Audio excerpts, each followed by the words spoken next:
హిరణ్యాక్షుడి నుండి భూమిని రక్షించడానికి శ్రీ మహావిష్ణువు ఎత్తిన గంభీరమైన అవతారమే శ్రీ వరాహస్వామి అవతారం. భీకరంగా మారిన వరాహస్వామి వారితో పరమేశ్వరుడు వేటగాని రూపంలో బాణాలతో దాడి చేశారు. వరాహస్వామి వారు ఈ తీర్థంలో స్నానం చేసి ఈ ప్రదేశంలో శివలింగాన్ని ప్రతిష్ఠించి పరమేశ్వరుణ్ణి పూజించారు.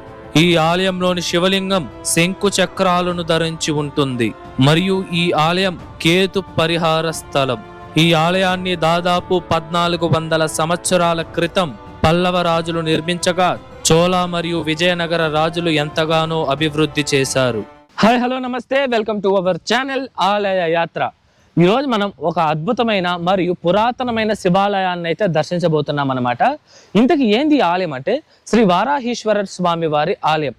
ఈ ఆలయం తమిళనాడు రాష్ట్రంలోని కాంచీపురానికి 14 కిలోమీటర్ల దూరంలో ఉన్న దామల్ అనే ఒక అద్భుతమైన గ్రామంలో అయితే ఉందన్నమాట ఈ ఆలయము.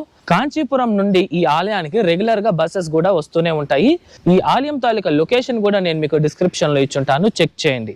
వీడియోని లైక్ చేసి స్టార్ట్ చేయండి. మన ఛానల్లో ఉన్న సబ్స్క్రైబ్ చేసుకోకుండా ఉంటే సబ్స్క్రైబ్ చేసుకోండి. రండి ఇప్పుడు మనం ఆలయం వద్దకైతే వెళ్దాం. ఇదేనండి నేను మీకు చెప్పిన వరాహీశ్వర స్వామి వారి ఆలయము. ముందుగా ఈ ఆలయం యొక్క టైమింగ్స్ విషయానికి వస్తే ఈ ఆలయం ప్రతిరోజు ఉదయం 7 నుండి 11 గంటల వరకు, తిరిగి సాయంత్రం 4 నుండి రాత్రి 7 గంటల వరకు భక్తులకి అందుబాటులో ఉంటుంది. ఇప్పుడు రండి మనం ఈ ఆలయం లోపలికి వెళ్ళి ఈ ఆలయం యొక్క పూర్తి స్థల పురాణం తెలుసుకుందాం.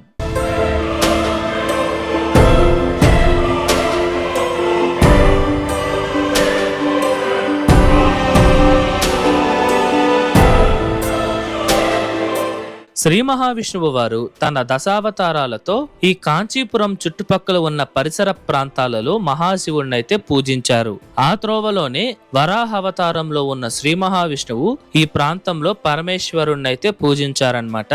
ఇంతకి శ్రీ మహావిష్ణువు వరాహ అవతారం ఎందుకు ఎత్తారు అంటే పూర్వం బ్రహ్మదేవుని మానసపుత్రులైన సనక, సనందన, సనాతన మరియు సనత్ కుమార వైకుంఠంలో ఉన్న శ్రీ మహావిష్ణువు వారిని దర్శించుకునేందుకు రాగా అప్పుడు వైకుంఠానికి ద్వారపాలకులైన జయ మరియు విజయులు వారిని లోపలికి రానివ్వకుండా అడ్డుకున్నారు. అప్పుడు ఆ మానసపుత్రులు మేము స్వామివారిని దర్శించుకోవాలి అని చెప్పినా కూడా ఆ ద్వారపాలకులు లోపల స్వామివారు విశ్రాంతి తీసుకుంటున్నారు, ఇందుచేత మిమ్మల్ని లోపలికి పంపివ్వలేను అని బదులిస్తారు. వీళ్ళ మాటలకు కోపగించుకున్న ఆ సనకాది ఋషులు జయ మరియు విజయులను భూమి మీద రాక్షసులుగా జన్మించమని శపిస్తారు. ఇంతలో శ్రీ మహావిష్ణువు రాగా జయ విజయ స్వామివారికి జరిగినదంతా చెప్పి ఆ శాపం నుండి విముక్తి కలిగించమని కోరుకుంటారు.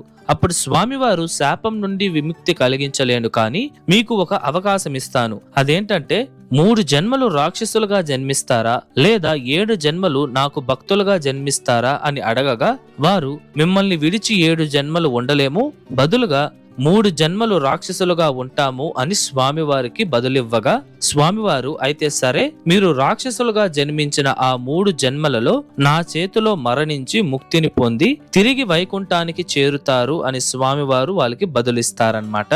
ఇలా సనకాది ఋషుల శాపం మేరకు జయా విజయులు వాళ్ళ మొదటి జన్మలో కశ్యప మహర్షి మరియు దితీదేవులకి కుమారులుగా జన్మిస్తారు. వాళ్ళ పేర్లే హిరణ్యాక్షుడు మరియు హిరణ్యకశిపుడు. ఇందులో హిరణ్యాక్షుడు బ్రహ్మదేవుడికి విపరీతమైన మరియు కఠోరమైన తపస్సును చేస్తారు. అతని తపస్సుకు మెచ్చిన బ్రహ్మదేవుడు ఏ వరం కావాలో కోరుకో అని అడగగా మొదట ఆ రాక్షసుడు నాకు మరణమే రాకూడదు అని అడగగా అది జరగని పని, ఎవరైనా పుట్టినవారు మరణించక తప్పదు, ఇంక ఏమైనా కోరుకుంటే కోరుకో అని చెప్పగా హిరణ్యాక్షుడు ఎంతగానో ఆలోచించి ఏ దేవుడు గాని దేవత గాని మనిషి మరియు మృగం నుండి నాకు మరణం రాకూడదు అని కోరుకోగా బ్రహ్మదేవుడు ఆ వరాన్ని ప్రసాదించి అక్కడ నుండి అదృశ్యమయ్యారు. బ్రహ్మదేవుడు ఇచ్చిన వరం కారణంగా తనను ఎవ్వరూ ఏమి చేయలేరు అనే గర్వంతో దేవతలను, మహర్షులను, ఋషులను ఎంతగానో హింసించేవాడు. అలా ఒకసారి హిరణ్యాక్షుడు వరుణదేవుణ్ణి యుద్ధానికి రమ్మనగా వరుణుడు తెలివిగా నాకు వయసు అయిపోయింది, నేనిప్పుడు నీతో యుద్ధం చేయలేను, నువ్వు అంత బలశాలివే అయితే ఆ శ్రీ మహావిష్ణువుతో యుద్ధం చేసి గెలువు, శ్రీ మహావిష్ణువు నిన్ను చిత్తుగా ఓడిస్తారు అని ఆ రాక్షసుణ్ణి రెచ్చగొడతారు. అప్పుడు హిరణ్యాక్షుడు భూమిని దొంగలిస్తే ఆ శ్రీహరి వస్తాడు అని నిర్ణయించుకొని భూమిని సముద్ర గర్భంలో దాచిపెడతాడు. ఇక్కడ మీకు ఒక డౌట్ రావచ్చు, సముద్రం ఉండేదే భూమిలో కదా, మరి భూమిని ఎలా సముద్రంలో దాచిపెట్టాడు అని. ఈ సముద్రం భూమిలో ఉండేది కాదండి, బౌద్ధిక మరియు ఆధ్యాత్మిక ప్రపంచాల మధ్య సరిహద్దుగా ఉండేదే ఆ సముద్రము. ఆ సముద్రాన్ని గర్భోదక మహాసముద్రం అని పిలుస్తారు.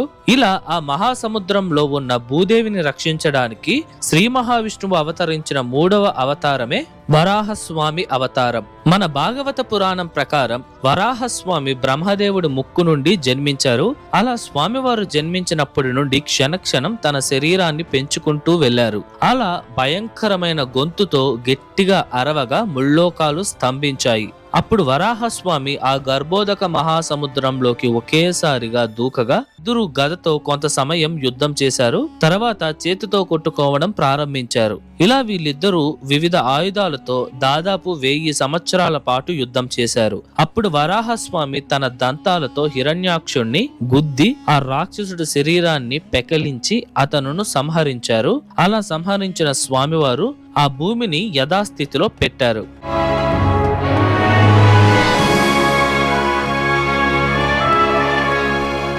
ఇలా హిరణ్యాక్షుణ్ణి సంహరించిన తరువాత స్వామివారు వైకుంఠానికైతే వెళ్ళలేదు.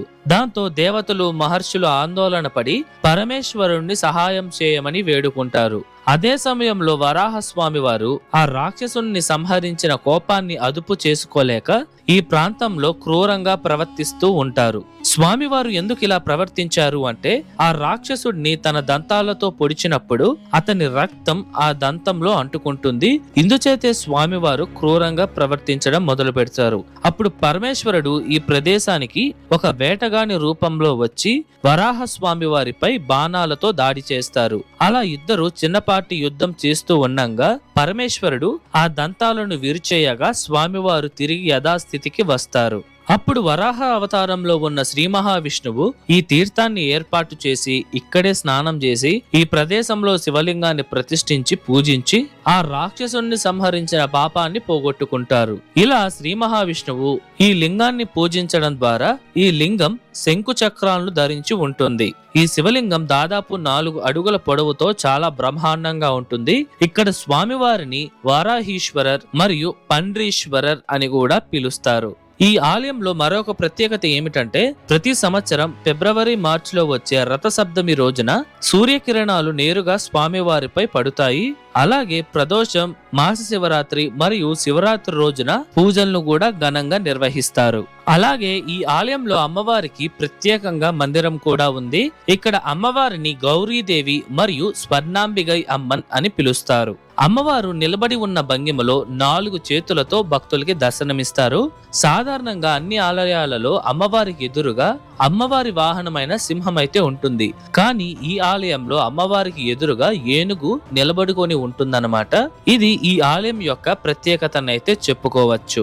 ఇక్కడే మనకి కుడివైపున వినాయక స్వామి వారికి ప్రత్యేకంగా మందిరం కూడా ఉంది. అలాగే సుబ్రహ్మణ్య స్వామి వారికి కూడా ప్రత్యేకంగా మందిరం కూడా ఉంది. ఈ ఆలయం కేతు పరిహార స్థలం కూడా. మనం స్వామివారి మందిరం చుట్టూ ప్రదక్షిణ చేసేటప్పుడు కేతు స్వామివారి విగ్రహాన్ని కూడా మనం చూడవచ్చు.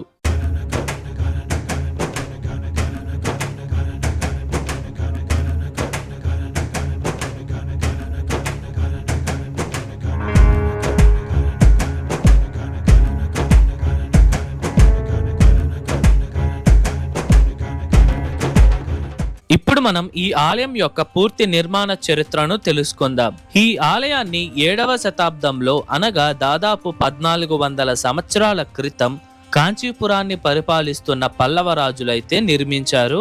ఈ ఆలయం మొదట్లోనే 7 అంతస్తుల బ్రహ్మాండమైన రాజగోపురం దర్శనమిస్తుంది. ఈ రాజగోపురంపై అనేక అద్భుతమైన శిల్పాలను మనం చూడవచ్చు.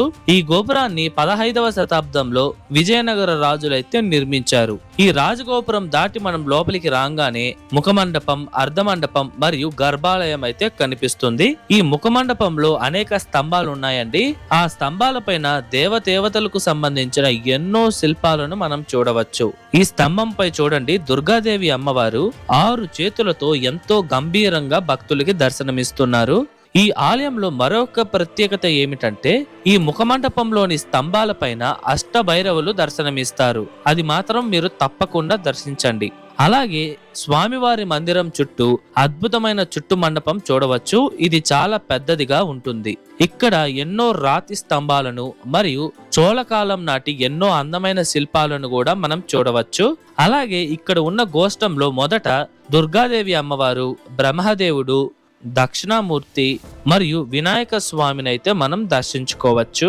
అలాగే ఇక్కడ ఉన్న నంది చాలా అద్భుతంగా ఉంటుంది. ప్రదోష కాలంలో ఈ నందికి పూజలు ఘనంగా నిర్వహిస్తారు. ఈ దామల్ అనే ఈ గ్రామం ఎంతో చారిత్రాత్మకమైనదండి. ఈ ప్రాంతాన్ని పల్లవరాజులైన నందివర్మన్, నరసింహవర్మన్ పరిపాలించగా చోళరాజులైన కులోత్తుంగ చోళతో పాటు మరెందరో చోళరాజులైతే పరిపాలించారు. అలాగే విజయనగర రాజులు కూడా ఈ ప్రాంతాన్ని అయితే పాలించారన్నమాట. ఈ ఆలయంలో కులోత్తుంగ చోళ శాసనాలు, ఇతర పల్లవ రాజుల శాసనాలు కూడా ఉన్నాయి. ఈ ఆలయంలోని ఒక శాసనం ప్రకారం విజయనగర రాజులైన తిరుమల రాయ, అలాగే శ్రీకృష్ణదేవరాయలు వారి తమ్ముడైన అచ్యుత దేవరాయలు వారు ఈ ఆలయాన్ని అభివృద్ధి చేసినట్టు ఇక్కడ పేర్కొన్నారు.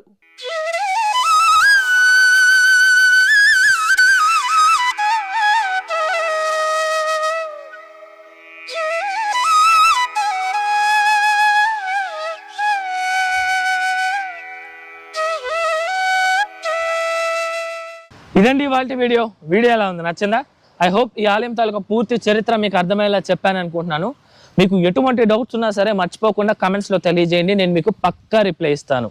అలాగే ఈ వీడియోకి ముందు మన ఛానల్లో 276 పాదలపెట్ర స్థలాలలో 3 అయిన తిరుమాగరలీశ్వరర్ ఆలయం, తిరువాలీశ్వరర్ ఆలయం మరియు మాసిలామణీశ్వరర్ స్వామి వారి ఆలయాన్ని అయితే దర్శించడం జరిగింది.